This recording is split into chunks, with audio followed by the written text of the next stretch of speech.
Olá!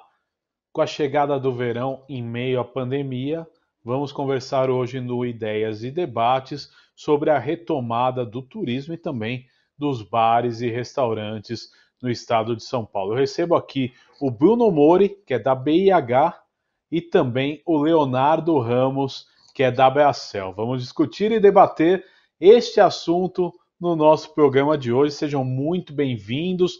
Obrigado por aceitar o convite. Eu vou começar falando um pouquinho do panorama de cada setor. Então o Bruno fala um pouquinho da hotelaria. Eu vou perguntar, né, como é que ficou a situação da hotelaria nos tempos de pandemia e depois a gente vai entrando no momento atual e no que se espera para o futuro. Bruno, seja bem-vindo a mais um Ideias e Debates. Muito obrigado aí por ter aceito o nosso convite. Muito obrigado, meu amigo Gustavo de Data. É um prazer estar aqui contigo. E da mesma forma estar com o Léo da Bracel, que é um parceiro de longa data, executivo.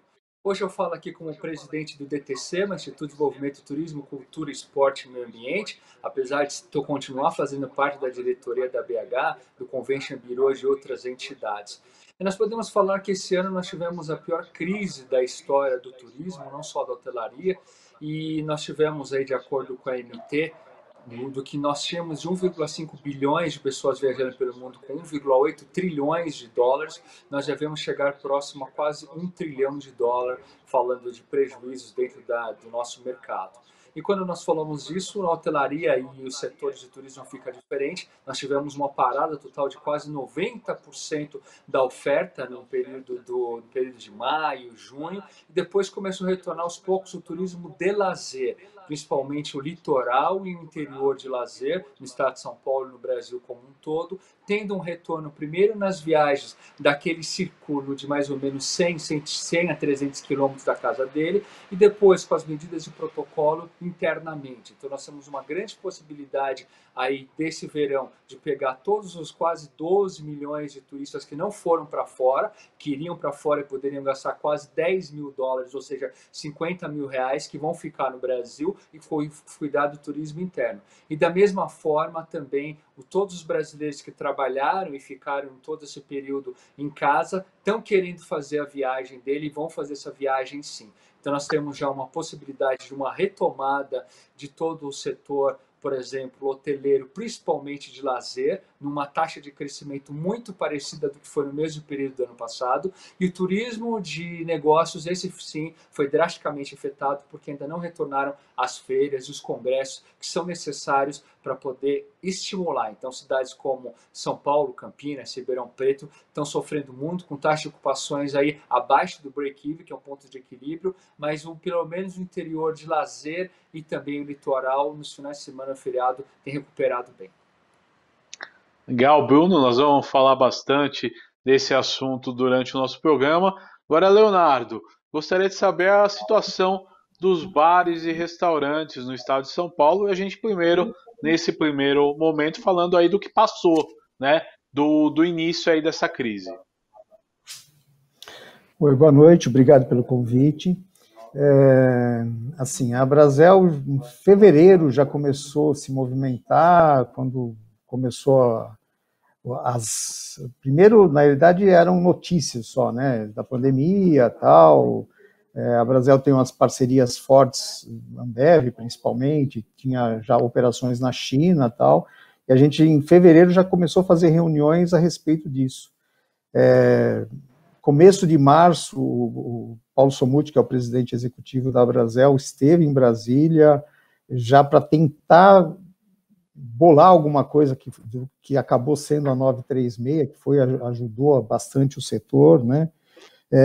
E assim, os bares e restaurantes, no primeiro momento, ficaram fechados, não tinha muito como fugir disso, e sobreviveram grande parte com o delivery só, o delivery, o takeaway, o drive-thru, né, que algumas operações já tinham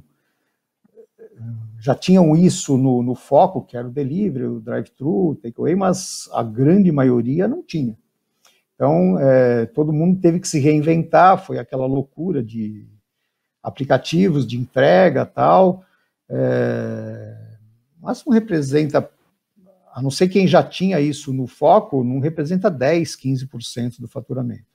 Então, a ajuda governamental foi muito importante, principalmente março, abril, maio, junho, tal. Depois conseguimos a prorrogação da 936, aquelas ajudas da folha de pagamentos, financiamentos para poder Pronamp e tal. Mas assim, o setor está sofrendo muito ainda. Acho que a grande maioria do setor ainda não está faturando nem 50%. Existem regiões que estão sofrendo mais, as regiões que são muito corporativas, empresariais, Berrini, Vila Olímpia, Paulista. A gente dependia muito do corporativo, tanto que o Bruno está falando da parte hotelaria de corporativo, isso afeta muito os bares e restaurantes como um todo, obviamente, porque não tem evento, e São Paulo depende muito dos eventos, né? Então, assim, principalmente nas regiões ali da Zona Norte, o pessoal da Center Norte, aqui a Paulista, os hotéis, muito congressos, isso afetou como um todo. A gente calculou que uns 30% do setor vai fechar, tá? Acho que já fechou muitos, tem muitos que ainda não sabem que fecharam, vamos assim dizer, porque estão ainda aguardando prorrogação de Pronamp. O Brasil, se você pegar a nível internacional, foi um dos países que mais ajudou, não que mais financiou, mas que mais ajudou essa parte dos empresários e tal. Mas assim, enquanto não tiver realmente uma cura, não vai existir, mas assim, quando não tiver uma solução para poder o setor realmente movimentar mais, eu acho que ainda vai ficar bem difícil. A gente vê esse retrocesso de fase que não afetou muito, a gente achou que ia afetar até mais no horário de funcionamento e tal, mas o povo está com medo, né? Então esse é o grande problema que a gente vê, não é nem restrição de horário, não. Enquanto o povo não tiver realmente aquele ímpeto de ir para o restaurante, entendeu? Fica realmente meio difícil. Mas acho que assim, estamos tocando, estamos levando, estamos ajudando na medida do possível, acho que é meio que por aí. Vamos lá. Agora, isso é outro tema que é importante, eu vou tocar com os dois separadamente. Bruno, a questão dos protocolos, né, do turista em geral, fazer uma viagem segura. Como o setor, né, a gente pode dizer, se adaptou a esse novo normal, entendeu? Como o setor está preparado aí para receber os visitantes? Olha, Gustavo, é bem interessante você colocar e já faço um convite a todos que nos espectadores.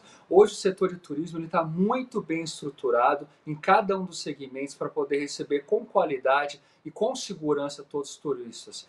Os protocolos foram desenvolvidos numa cadeia de união entre todas as entidades, participação da Secretaria da Saúde, participação da Secretaria de Turismo, de órgãos, por exemplo, até do Corpo de Bombeiros, de entidades que não são diretamente do turismo, como uma Abralimp de limpeza, como uma Brava de refrigeração. Então, todos os procedimentos, os protocolos estão totalmente seguros. Citando alguns exemplos, por exemplo, dentro da hotelaria, tem desde o distanciamento social, a questão do uso da máscara, a questão do álcool gel à disposição, os equipamentos que nós temos hoje de sanitização, desde utilizando o ozônio, utilizando o UV, depois nós temos dentro dos apartamentos equipamentos e serviços e produtos que higienizam e eliminam 99,9% de todos os vírus, bactérias e o vírus, falando inclusive do Covid. Depois no café da manhã tem a questão do room service, ou marcando, agendando o café da manhã em horários diferentes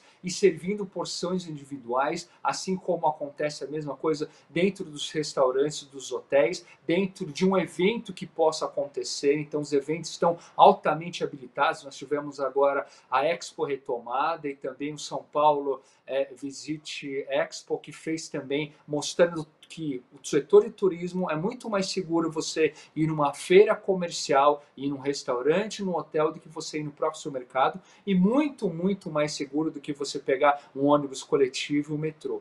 Ou seja, quem quiser viajar nesse final do ano está altamente protegido com toda a cadeia produtiva de turismo, seja em eventos ligados ao turismo, sejam em hotéis, sejam em restaurantes, sejam em produtos turísticos, para receber com qualidade que sempre foi e agora com muita segurança com a aplicação dos protocolos.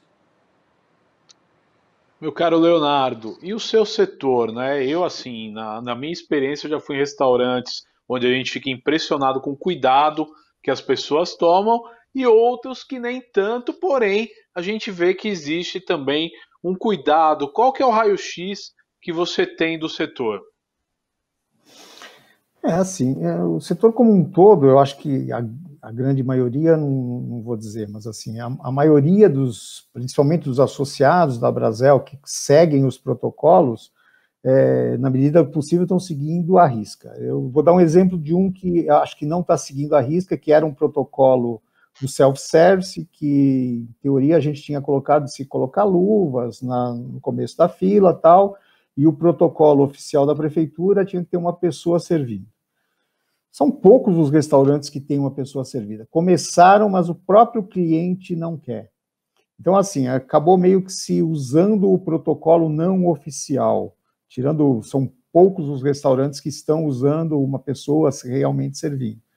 Agora, sim, na medida do possível, todo mundo está com o distanciamento de 2 metros, que é o da OMS, o distanciamento de 1 metro entre cadeiras, e o grande problema são as festas clandestinas, as baladas, que a gente sabe que estão acontecendo. A Vila Madalena, você às vezes fecha às 10 horas, aí sai vans de lá para ir para outros lugares. E assim, isso não é... A gente tem algumas complicações por isso, que a gente acha que o jovem está muito... Na verdade, todo mundo está meio, vamos dizer, de saco cheio, né, disso. Então, o pessoal quer extravasar, quer fazer alguma coisa e acaba indo para lugares que não são tão seguros quanto quem está seguindo realmente os protocolos.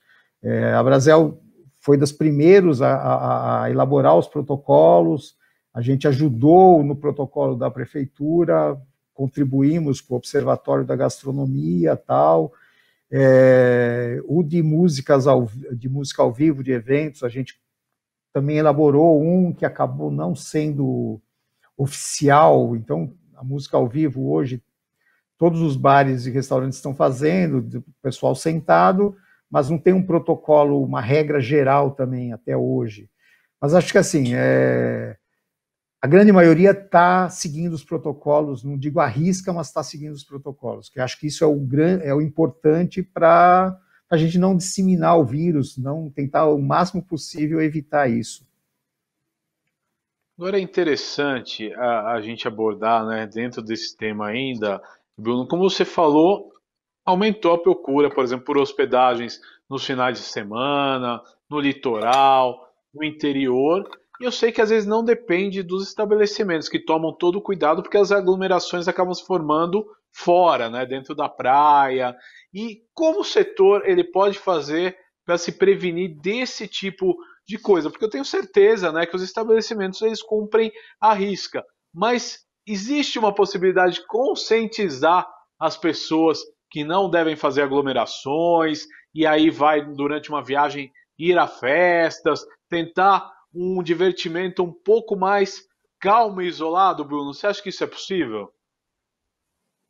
Eu acho que o setor de turismo como um todo, como eu falei, ele adotou todos os procedimentos para trazer e dar confiabilidade que, indo para um estabelecimento formal, você vai ter toda a segurança para levar a sua família.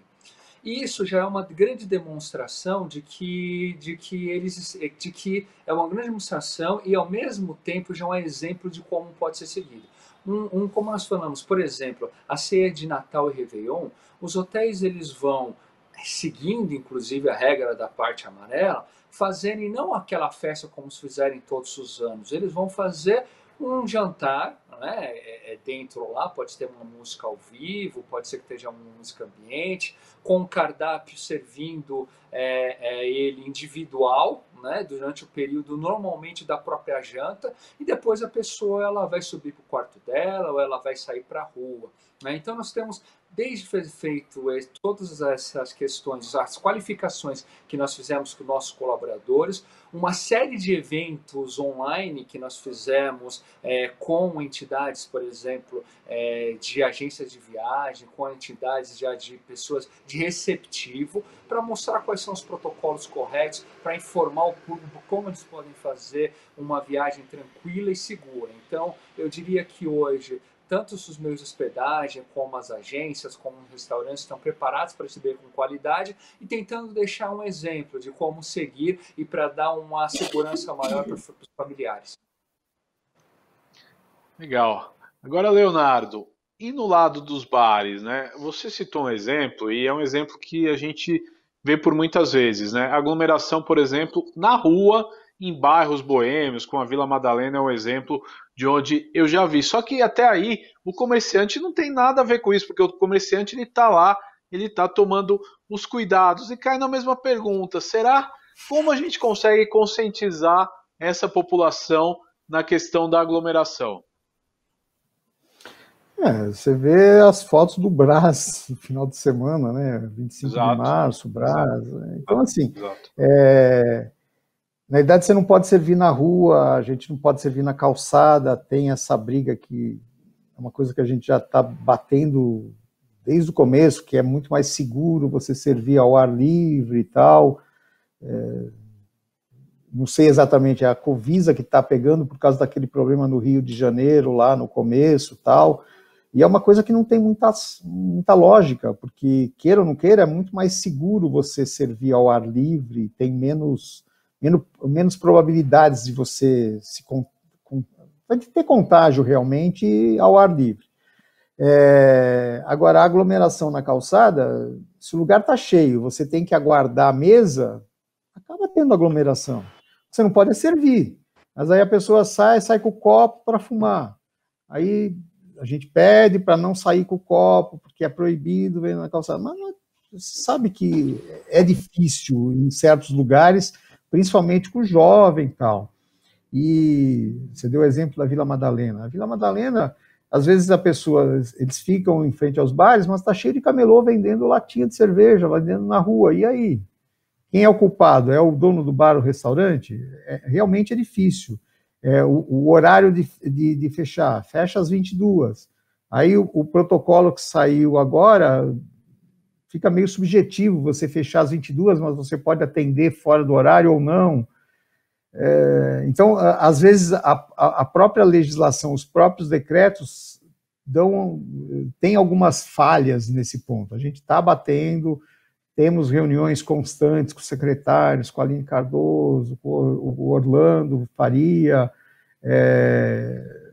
mas assim, estamos tentando, na medida do possível, sempre conscientizar para o restaurante não ser o vilão da história, vamos assim dizer.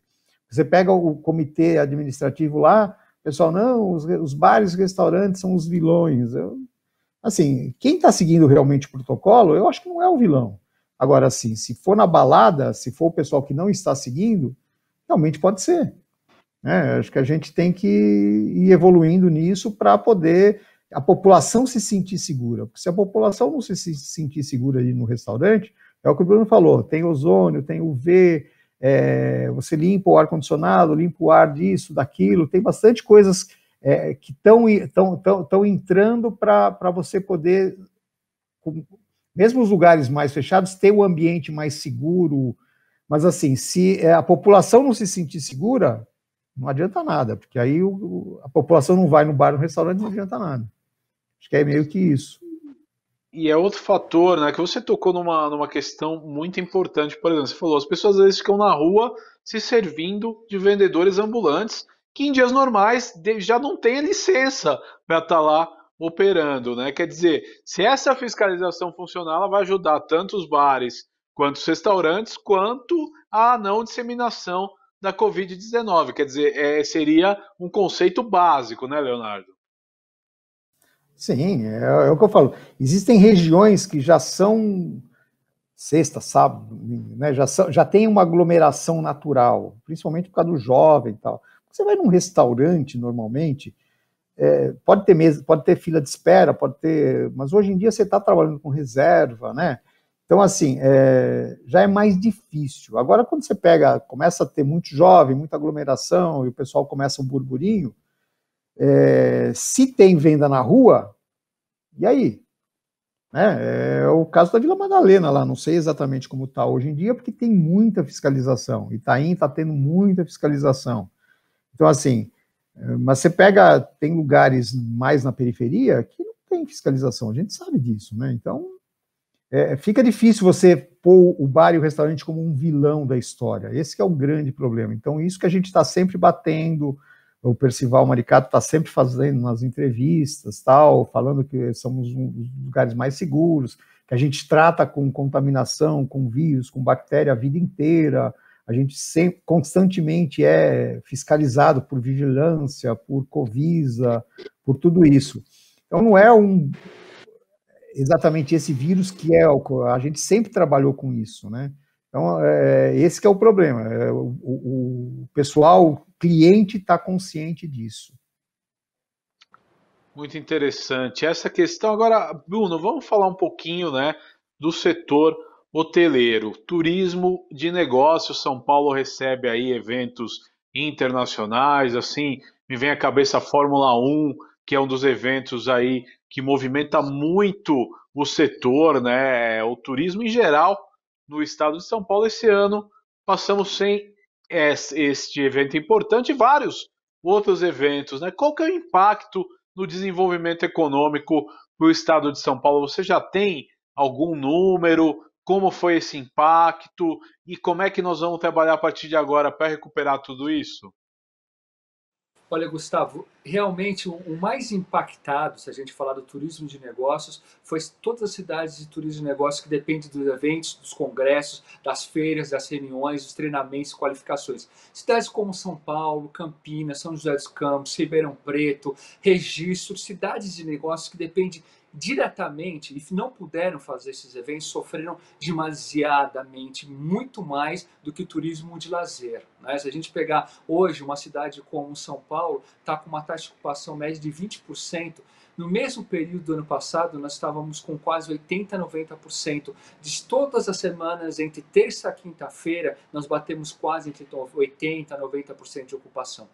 E eventos, por exemplo, como a Fórmula 1, ou que é um evento, ele representa alguns milhões, centenas de milhões de reais, até bilhões de reais, se pegar toda a cadeia produtiva. Né? Se você pega uma Fórmula 1, ela não é só a Fórmula 1, é todo o círculo. Uma semana antes, começam as grandes patrocinadores da Fórmula 1 fazer evento dentro dos hotéis, por exemplo. Uma patrocinadora lança não só o carro de Fórmula 1, ela convida os compradores, vamos citar da Mercedes, os compradores de Mercedes num evento super VIP dentro do hotel para poder conhecer a do novo carro do próximo ano e ao mesmo tempo já fazer a venda do novo produto deles. E da mesma forma vem com todos os tipos de patrocinadores, fora tudo que envolve a questão das montadoras, a questão do esporte como um todo. Né? Então nós estamos falando de milhões e bilhões. E pega um evento, por exemplo, como Coro Moda, todo o pessoal da cadeia produtiva de lojistas vem para uma Coro Moda, para uma Francal, para fazer o pedido do ano todo, porque lá ele tem a oportunidade de encontrar com todos os fabricantes e ele já faz o pedido para cada fabricante de um tipo de sapato para entregar na loja dele.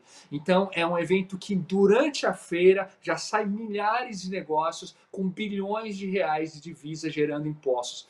E esses eventos, nenhum deles ocorreram. Isso causa, e a UBRAF mesmo fez um estudo que impacta 16 bilhões de reais só na cidade de São Paulo durante o ano de 2019 e esse ano basicamente foi zerado esse número com as feiras de eventos. O que nós colocamos então? Com o apoio da Assembleia, do governo estadual e das prefeituras, de conceder esses alvarás, porque é altamente possível fazer feiras e congressos com segurança. É muito mais seguro, como a gente já provou na Expo Retomada, do que fazer compra num supermercado. E então nós precisamos precisamos ter os alvarás e ter esse retorno das feiras, porque é um segmento importantíssimo que a gente possa retomar o turismo de negócios no estado de São Paulo, que representa aí na casa de quase 30 bilhões de reais de movimento em relação às suas feiras e congressos. Agora, Leonardo, dentro desse mesmo assunto que eu questionei o Bruno, o seu setor, ele é muito afetado com a queda do turismo de negócios ou não?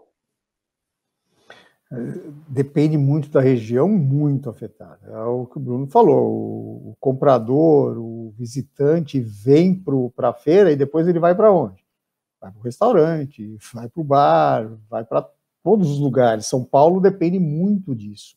Então, assim, é óbvio que existem regiões que são mais afetadas do que outras. Você pega ali a Zona Norte e tal.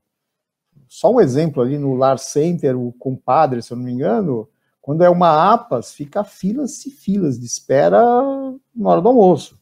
Né? Então, assim, existem regiões que são muito afetadas e outras talvez nem tanto. Os bairros mais periféricos talvez nem tanto, porque não são bares que estão na moda, vamos assim dizer.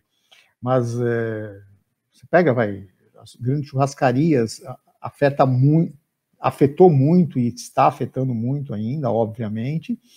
E assim os restaurantes de hotéis também, né? Porque os hotéis estão vazios, os restaurantes estão vazios, não tem muito como fazer. Você faz o quê? A Paulista, você pegar dentro do Conjunto Nacional aqui, fechou 4, 5 restaurantes. Porque dependia dos hotéis, dependia dos turistas, dependia de tudo ali, né? Não está tendo evento, não está tendo nada. Então, os restaurantes não têm como suportar mais. Suportaram, conseguiram financiamentos e tal, mas agora é que está sentindo realmente na pele, porque a retomada veio muito devagar. E isso depende muito, São Paulo principalmente, depende muito dos turistas, depende muito dos eventos. Não tem como fugir disso. Então, é assim, eu ainda acho que a gente ainda vai sentir, pelo menos o primeiro semestre, ainda bastante isso. Entendo. Agora um ponto, né, que eu acho importante de toda a crise, né, a gente tirar um aspecto positivo. Eu te pergunto, Bruno, nesse período, que ideia, que inovação que você, como representante do setor, olhou e falou, ó, que legal, é um acerto. Por exemplo, a gente soube de alguns hotéis, por exemplo, que se reservaram espaço para a pessoa fazer uma espécie de um home office, né, hospedado numa suíte, com algumas estruturas. De repente, congressos online que também movimentaram no teu setor, Bruno, o que você viu assim de inovação que você fala, pô, na crise o pessoal se superou? Qual que foi o legado, né, que a gente pode dizer em termos disso?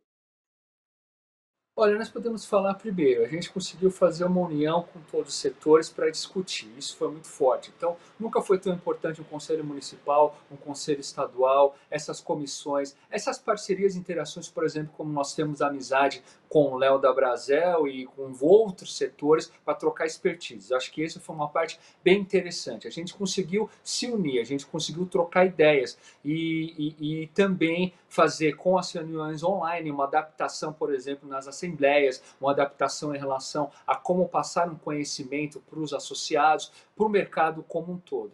E colocando em relação a ícones, nós tivemos algumas coisas positivas que o brasileiro sempre é muito criativo. Né? Então, nós tivemos, por exemplo, dentro da hotelaria, a questão muitas vezes de o early check-in, o late check-out, ele chega antes, ele chega depois, ele tem, muitas vezes, funcionou um cardápio, foram criados, por exemplo, o Checkout Express, que ele tem um link de pagamento para dentro do apartamento dele, ele poder fazer o pagamento já via cartão, via Pix, via tudo mais, e aí ele não precisa passar na recepção de novo. Teve a implementação, por exemplo, de novos produtos que entram dentro dos apartamentos ou na recepção para poder fazer uma sanitização completa de todos os equipamentos de uma vez só, ou seja, todas as chaves, todas as canetas. Então, o setor ele foi se reinventando. E o pessoal, principalmente do turismo e lazer, acabou criando promoções diferenciadas, aproveitando esse hóspede, esse turista que ia para fora gastar de repente $10 mil, $50 mil e ficou, então ele criou muitas vezes alguns pontos para atender esse público para o turista internacional. Ou seja, às vezes ele não tinha lá um champanhe francês, mas como esse hóspede ia para a França, agora ele tem uma linha de champanhe francês para atender eles. Ou mesmo melhorar a qualidade do catering, melhorar a qualidade do atendimento, trazendo mais alguns serviços de luxo para esse pessoal que é para fora. Ou quem ficou muito tempo preso, criar as atividades que poderiam fazer dentro do ar livre, interação com a família e assim por diante. O brasileiro sempre é muito criativo e criou uma série de promoções diferenciadas. O setor de restaurantes nem se fala, com cupons e com uma série de coisas que foram criadas para a questão dessa pandemia. Legal, Bruno. Agora, Leonardo, o Bruno até citou, né? Acho que o setor de bares e restaurantes foi bem criativo. De repente você comprava um cupom de consumo no início da pandemia que você podia escolher depois e gastar uma porcentagem, né, maior. Eu não sei se tiveram casos aí de sucesso, né, com a implantação do delivery. De repente a pessoa começou a vender mais e descobriu que talvez a vocação daquele negócio dela fosse esse. Eu gostaria que você contasse um pouco dessas experiências, Leonardo. Então, assim, acho que o delivery foi a tábua de salvação para muitos e muitos conseguiram implementar de tal forma que hoje representa talvez mais do que o salão. Tá? Algumas operações eles conseguiram, principalmente japonês, a gente tem alguns dados de restaurante japonês associados nossos, de diretores nossos, que hoje o delivery representa 70% do faturamento dele. Tudo bem que ainda nós não estamos com o salão a 100%, a todo vapor, mas se reinventaram totalmente. E outra coisa que acho que ficou como legado é a gestão. Quem não tinha gestão, dançou. Então, assim, isso é uma coisa que ficou. A gente tem a escola de bares e restaurantes aqui, que a gente faz bastante workshops, palestras, tanto da parte administrativa, parte jurídica e tal, mas isso é um legado que veio para ficar. O cara que não tinha ficha técnica, que não tinha a gestão totalmente azeitada, teve que se adaptar, porque agora é que ele sentiu exatamente quanto custa a operação dele, quanto é o CMV dele, quanto que é tudo. Se ele não tinha isso, ele teve que se reinventar totalmente. E assim, o legado, para mim, é o delivery, né? Assim, quem não tinha, fez, e quem realmente fez bonitinho, fez as operações direitinho, conseguiu uma clientela que não era uma clientela dele, é óbvio que volta lá. Tem regiões, a Vila Olímpia mora muito pouca gente. Então, você fazer o delivery ali, você tem que ter uma operação totalmente diferente. Eu tenho associados de lá que se reinventaram totalmente, conseguiram se adaptar nas regiões, não exatamente ali na Vila Olímpia, mas conseguiram pegar a Brooklyn, conseguiram pegar umas regiões fortes e hoje estão trabalhando muito bem. Acho que é meio que isso. E assim, a gestão não tem como, né? Se você não tinha e não tem hoje, você fechou. Agora, Bruno, muito se tem comentado, né, que o setor hoteleiro, por exemplo, do estado de São Paulo, e aí você vai para localizações próximas à Grande São Paulo e também, né, no extremo do estado, tem tido uma procura imensa para este final de ano. Você acha que as pessoas elas estão procurando uma viagem mais perto, até por uma questão de segurança, com medo de viajar longe? Isso vai ser produtivo para o turismo do estado de São Paulo, Bruno? Olha, Gustavo, você tocou um ponto muito importante. O maior polo emissor de turistas do Brasil é a cidade de São Paulo. E o segundo maior polo de emissor, tanto para turismo nacional como para turismo internacional, é o estado de São Paulo, ou seja, o interior de São Paulo. Você pega o interior de São Paulo, por exemplo, regiões como Ribeirão Preto, são os maiores emissores de turistas, por exemplo, já para os Estados Unidos. E todo esse pessoal, ele vai ficar dentro do Brasil. Para fora ninguém vai. Então nós temos aí de 10 a 12 milhões de consumidores que viajariam para fora, que vão ficar no Brasil para gastar em torno de 50 mil reais. E, como você muito bem colocou também, primeiro ele esses que saíram, por isso que a gente teve no turismo de lazer interior, litoral, pegando de Ilha Comprida a Ilhabela, do sul ao norte do estado, interior de lazer, falando de Atibaia, de São Carlos, de São Roque, de Campos do Jordão e outras cidades, eles também já tiveram a procura. Então, o que acontece? A primeira pessoa teve a confiança de pegar o carro dela e viajar em torno de até 300 quilômetros. E ela vai continuar fazendo isso. E depois, com todos os protocolos implementados dentro dos aviões e mostrando que é seguro também, começaram eles a ter essa possibilidade de pegar e viajar dentro do Brasil de avião. Mas, em um primeiro momento, a pessoa vai viajar com o carro próprio dela ou alugar um carro e ela vai fazer essa viagem no raio de 300 quilômetros. E, no segundo momento, ela vai pegar e ir para um destino como Foz do Iguaçu ou para a Bahia. Mas o estado de São Paulo, como tem a maior população, é o maior polo emissor de turistas e também é o maior polo receptor, ela tem toda a chance de aumentar toda essa demanda e criar um crescimento, de repente pode ser até superior da demanda, que começa agora o verão e as férias, ser superior até do que foi ano passado para o turismo e lazer do estado de São Paulo, até porque no estado de São Paulo nós temos todo tipo de turismo, desde turismo gastronômico, aventura, de lazer, turismo esportivo, e tudo isso pode ser integrado dentro do nosso estado maravilhoso. Obrigado, Bruno. Agora, Leonardo, e os bares e os restaurantes? Eles podem ter uma esperança de um aumento de movimento no final do ano, mesmo não podendo ter aquelas confraternizações tradicionais de final de ano, mas de repente que as famílias procurem como uma opção de lazer frequentar de modo seguro esses bares? Qual que é a expectativa de vocês? Então, assim, eu acho que teve um acréscimo, teve um aumento de demanda tal nos bares e restaurantes. Aí, com esse retrocesso para a fase amarela, eu acho que deu uma segurada. E assim, as confraternizações, é o que eu falo, uma empresa lá tem 20 pessoas, aí tem que sentar 6 em cada mesa. Não fica uma coisa confortável, vamos assim dizer. Para quem está seguindo realmente os protocolos à risca, não é uma confraternização legal, né, modo de dizer. O Réveillon, o Natal, eu acho que a gente vai conseguir virar com o delivery, com as encomendas, porque que lógica tem se fazer um Réveillon e fechar às 10, né? Então, assim, se a gente não conseguir uma flexibilização até o dia 25, até o dia 1º, que eu acho que vai ser difícil, eu acho que os bares e restaurantes não vão conseguir fazer um Réveillon. Né? Você vai conseguir fazer a ceia tal de Natal, pode até fazer um ou outro, a gente tem, mas vai ter muito a encomenda. Isso que é o delivery, né? Isso, as encomendas eu acho que vai dar uma crescida legal. Mas o bar e o restaurante funcionar no Réveillon, não vejo muita lógica, porque o cara vai passar o Réveillon, fechar às 10, e aí?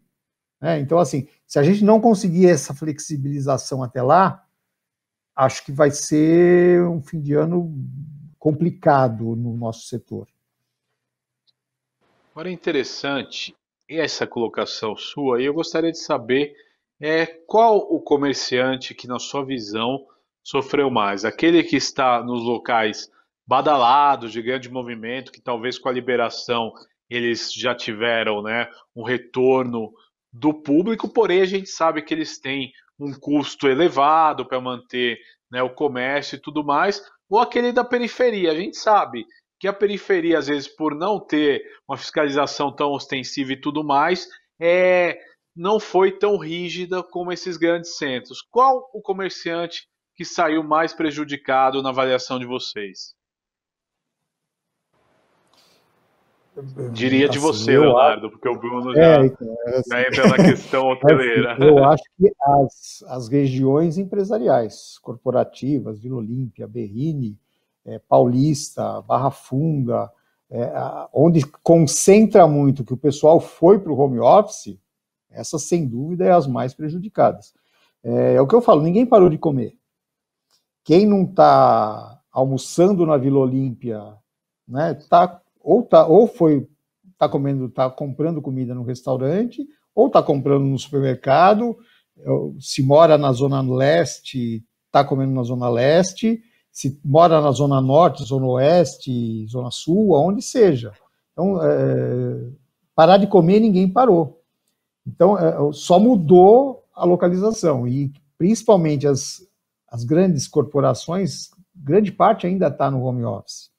E as grandes torres ali da Vila Olímpia, você vê que ainda está parada, as ruas, não tem movimento. Eu estava com um associado hoje da Faria Lima, o prédio ainda está vazio. Então, assim, não adianta, entendeu? E o fim do ano vai ser difícil. Vamos começar o ano que vem? Eu acho que vai dar uma melhorada, obviamente. A gente deve dar uma melhorada nas fases, deve ter uma flexibilização maior.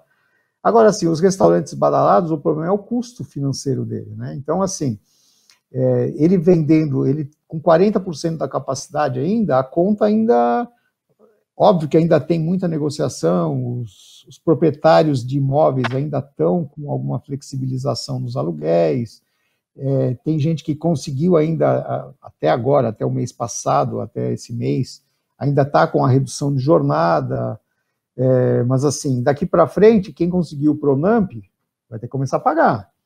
Quem não pagou o ICMS lá atrás, está tendo que pagar agora.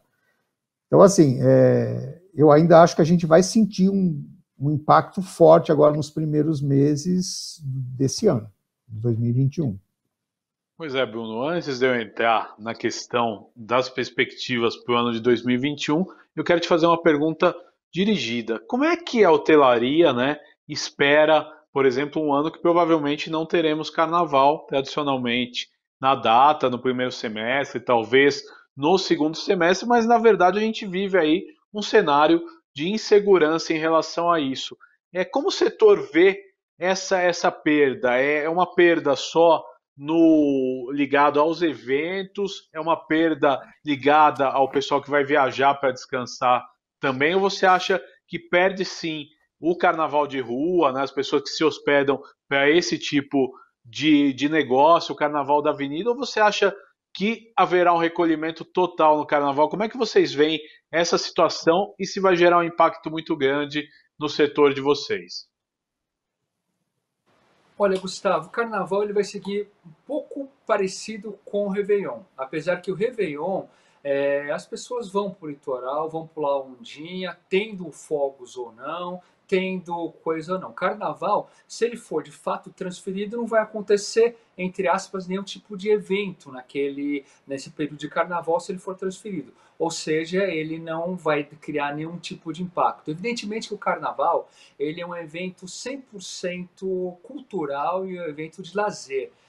Aqui no estado de São Paulo, nós podemos falar que quem enche no carnaval, historicamente, o litoral é o primeiro, ele chega a ter quase 100% de ocupação, no interior de lazer. E aí tem várias cidades, tem aqueles carnavais do interior que enchem o interior de lazer. E quando você faz o turismo de lazer, ele vai se deslocar, depois o turismo como um todo, né, ele vai ficar hospedado, ele vai se alimentar, vai comprar um brinde, vai curtir a festa. Então, não tendo evento, ele zera, ele acontece mais ou menos o que acontece em todos os anos, só que como aconteceu com todos os eventos durante o ano que não teve. Aqui na cidade de São Paulo não teve um Lollapalooza, não teve um evento que seria com um perfil parecido com o Carnaval, ou mesmo a parada GLBT, que são eventos que impactam muito com eventos de rua. O evento do Carnaval é parecido com o GLBT porque o evento de rua é gratuito. Então ele tem muito mais ocupação nos hotéis de São Paulo, econômicos, super econômicos, principalmente da região do centro e próximo ao Paulista. Já os hotéis de corporativos não tem muita procura. E assim acontece dentro de todos os outros destinos, né? Uma cidade de lazer. Já o evento corporativo, ele sim impacta diretamente todos os setores produtivos ligados à gastronomia, a próprios eventos, organização de eventos, montagem das feiras e assim por diante. Então, não tendo um carnaval, ele vai ficar como não aconteceu esses outros eventos culturais. Ele zera uma demanda que era esperada e que traz um bom retorno, tanto de faturamento quanto de geração de impostos e de empregos. Legal. E em relação aos bares, meu caro Leonardo, o que que você vê? Você vê aí que nós teremos um início de ano complicado, porque eu não sei, mas eu acho que o período de férias, por exemplo, você já tem uma queda, né? Vocês estão preparados? Como é que vocês avaliam isso? Então, é o que eu te falei, tem muita conta chegando. Então, assim, eu acho que o setor vai sofrer um impacto forte ainda. A gente precisa da retomada, precisa dos clientes estarem voltando para os bares e restaurantes, porque se não tiver cliente, não adianta, né? Assim, o carnaval, como o carnaval ficou um carnaval de São Paulo, muito carnaval de rua, eu acho que não afetou, não vai afetar tanto, porque não estava afetando, porque os clientes, é o que o Bruno falou, vão muito para a praia, vão muito para o interior, vão muito. E o carnaval de rua tinha lugares, por exemplo, teve épocas da Vila Madalena que os bares e restaurantes tinham que fechar, porque era uma multidão de pessoas que não dava conta. Quem acabava lucrando, vamos assim dizer, eram os camelôs, eram os vendedores de rua, que a gente sabe disso, que ficava essas coisas. Como foi dividido, teve bastante divisão, centro, tal, mas mesmo assim a concentração de pessoas é tão grande que a grande maioria dos bares e restaurantes vai de mais nível, vamos assim dizer, acabavam fechando, porque os clientes bons não conseguiam chegar. Eu lembro muito da Vila Madalena, 2, 3 anos atrás, praticamente todos os bares e restaurantes fechavam ali. Depois que dividiu, deu uma melhorada. É óbvio que é bom para a cidade, é bom para turistas que vêm para a cidade e tal. E o Bruno falou também que são mais os hotéis econômicos que funcionam melhor, tal. E assim, eu acho que também são nos bares e nos restaurantes. Agora, eu vejo que o começo do ano a gente vai ter ainda uma certa dificuldade, exatamente pelo que ficou lá atrás para se pagar, que eu acho que quem pegou o Pronamp em março tem que começar a pagar. Quem pegou 500 mil, dividir em 36 meses, é só fazer a conta quanto que o cara tem que faturar agora, né? Então, é complicado. Agora é interessante, dentro desse contexto, eu quero saber as expectativas de 2021 de cada um dos setores. Primeiro, Bruno, você acha que a retomada já começa no começo do ano? Vamos ter um ano difícil? Qual que é a tua expectativa, Bruno? Olha, nossa expectativa vem primeiro, né, a aprovação em basicamente todas as vacinas são prontas. A hora que entrar esse processo de vacinação em massa da população, vai certamente acabar com todo, não com os protocolos, porque a higienização sempre vai ser uma coisa positiva, porém ele vai acabar com todos esses tabus e vai diminuir drasticamente os números de infectados, e isso vai ser um fator para poder estar retornando naturalmente.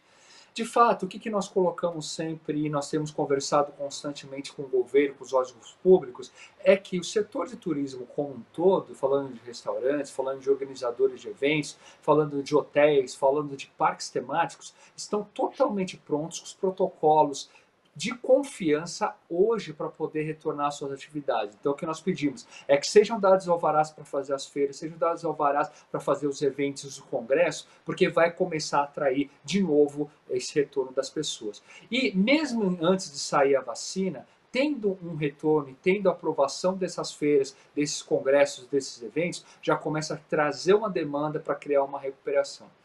De fato, nós podemos falar que o mercado de hotelaria, nós tivemos de 8 para 80. No final do ano passado, a gente está falando de ter um crescimento em 2020 de 8% de faturamento e de crescimento nesse ano de 2020. Porém, vão ficar amargando quase 80% de prejuízo.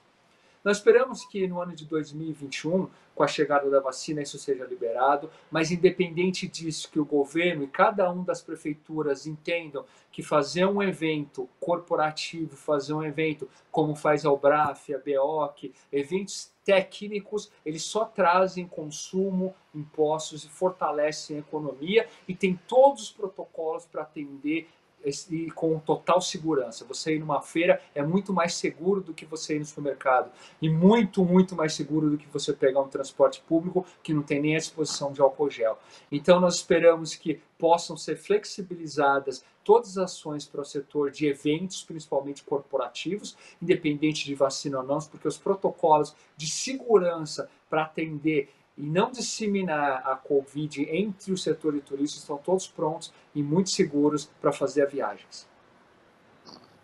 Legal, Bruno, quero aproveitar e agradecer a sua participação nesse programa Ideias e Debates de hoje.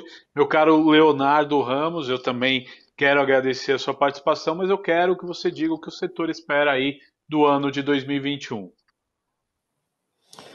Eu acho que assim, a gente tem que ser otimista, tal. Eu acho que a vacina está chegando, não sei exatamente quanto tempo a gente vai levar para ter uma imunização da população em si, para a população realmente conseguir voltar.